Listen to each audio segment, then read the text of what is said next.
নমস্কার বন্ধুরা, আমি সঞ্চারী আর আমার চ্যানেল এইচ কুকিংয়ে আপনাদের সকলকে স্বাগত। আজকে নিয়ে এসেছি জাস্ট 10 থেকে 12 মিনিটে তৈরি করে নেওয়া যায় এরকম একটা মুখরোচক টিফিন রেসিপি, যেটা বানাতে সময় যেমন কম লাগে, খেতে লাগে দুর্দান্ত, আর খুব কম তেলে কিন্তু ঝটপট বানিয়ে ফেলা যায়। একটা বড় পাত্রের মধ্যে বেশ কিছু কুচনো সবজি নিয়ে নিচ্ছি। যা আপনার ফ্রিজে থাকবে, আপনার হাতের কাছে থাকবে, সেই সবজি আপনি নিশ্চিন্তে দিতে পারেন। আমি এখানে ব্যবহার করছি ঘন কুচি করে কেটে নেওয়া ক্যাপসিকাম, গাজর আর টমেটো। আমি যে রেসিপিটা এখানে শেয়ার করছি, এটা আমি যে পরিমাণে বানাচ্ছি সেটা দুজন প্রাপ্তবয়স্ক মানুষের জন্য যথেষ্ট। আপনারা যতজনের জন্য করবেন সেই অনুযায়ী আপনারা সবজির ব্যবহার বা সুজির ব্যবহারটাকে কম বেশি করে নেবেন। সবজির মধ্যে দিয়ে দিয়েছি বেশ কিছুটা কুচনো পেঁয়াজ, তারপরে একটা মাঝারি মাপের বাটি মেপে এখানে 1 বাটি সুজি অ্যাড করে দিলাম। সুজিটা দেওয়ার পরে সবজিগুলোর সাথে সুজিটাকে আগে ভালোভাবে মিশিয়ে নিচ্ছি। আর যে বাটিটা মেপে সুজি দিয়েছি সেই বাটিরই 1.5 বাটির মতো জল আমি এখানে ব্যবহার করব। তার থেকে বেশি জল কিন্তু লাগবে না। এখানে আমাদের একটা স্মুথ ব্যাটার তৈরি করতে হবে, যে ব্যাটারটা কিন্তু একেবারে থকথকে হবে, একদম গাঢ় হবে না, আবার একদম হরহরে পাতলাও কিন্তু হবে না। প্রথমে 1/2 বাটি মতো জল আমি এখানে দিয়ে দিয়েছি। দিয়ে ভালোভাবে সুজির সাথে মিশিয়ে নেওয়ার পরে বাকি যে 1/2 বাটি জল সেটাও আমি এখানে দিয়ে দিলাম। অল্প অল্প করে মেশাচ্ছি, একবারে মেশালে যদি পাতলা হয়ে যায়, সেই জন্য অল্প অল্প করে মিশিয়ে চেক করতে করতে এটাকে মেশাতে হবে। এখানে পুরো 1 বাটি সুজির জন্য 1 বাটি জল আমি দিয়ে দিয়েছি।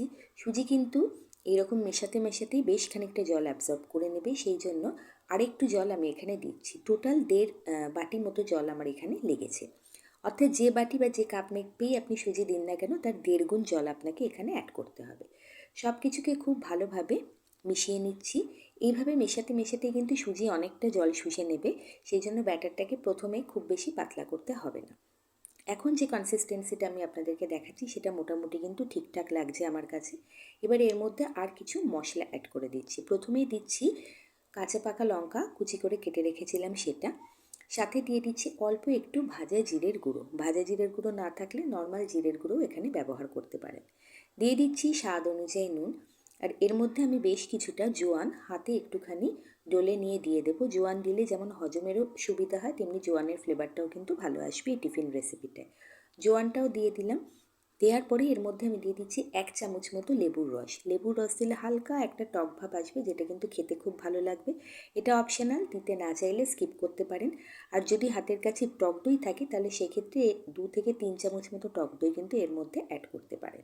সব কিছু খুব ভালোভাবে মিশিয়ে নিচ্ছি। এই রান্নাটা করতে 10 থেকে 12 মিনিট কিন্তু আপনার টাইম লাগবে, তার বেশি একেবারেই নয়।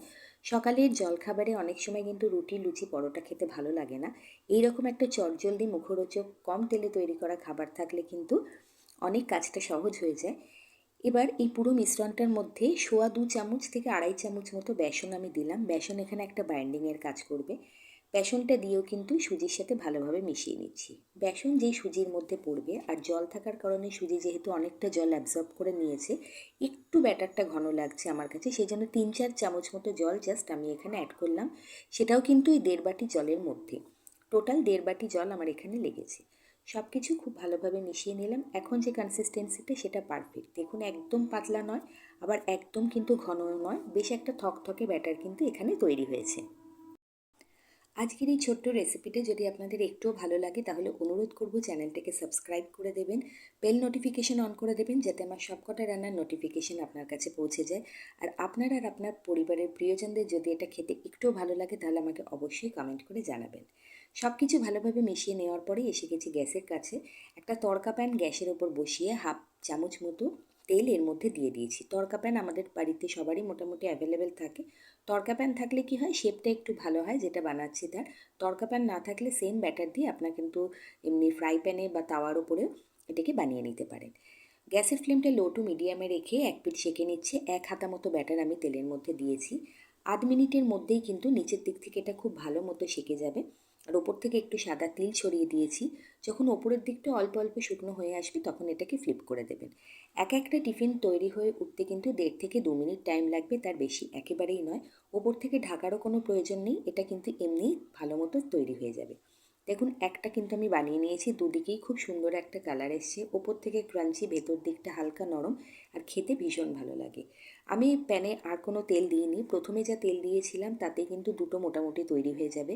আবারও একটু ব্যাটার হাতায় করে নিয়ে উপর থেকে দিয়ে দিলাম। আর ব্যাটার বেশি দেবেন না, একটা বড় হাতার 1 হাতা মোটামুটি দিলেই কিন্তু যথেষ্ট। বেশি বড় হয়ে গেলে কিন্তু ভেতরটা কাঁচা থেকে যেতে পারে।